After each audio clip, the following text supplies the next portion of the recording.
கிளிநொச்சியை சேர்ந்த ரஜீவன் கம்சத்வனி என்ற சிறுமி 2 மணித்தியாலங்கள் 30 நிமிடங்கள் தொடர்ச்சியாக பரதநாட்டியம் ஆடி உலக சாதனை படைத்துள்ளார்.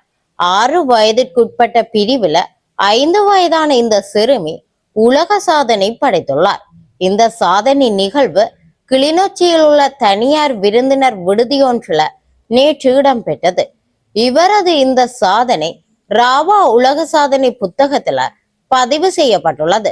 சாதனை நிகழ்வுல நடுவர்களாக ராவா உலக சாதனை புத்தக நிறுவனத்தினுடைய இலங்கை நாட்டு தூதுவர் கலாநிதி யோகதாசன் ஜூட் நிமலன், ராவா உலக சாதனை புத்தக நிறுவனத்தினுடைய கிளிநொச்சி மாவட்ட தலைவர் கலாநிதி சிவனேஸ்வரன் விஜிதா ஆகியோர் கலந்து கொண்டனர்.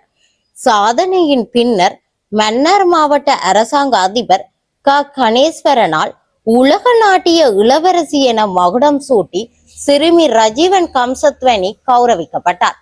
கலை மீது கொண்ட அர்ப்பணிப்பும் விடாமுயற்சியும் வயதை கடந்தவை என்பதை இந்த சிறுமி மீண்டும் நிரூபித்துள்ளார். இந்த சிறுமிக்கு மங்கையரங்கம் சார்பாக வாழ்த்துக்களை தெரிவித்துக் கொள்கிறோம்.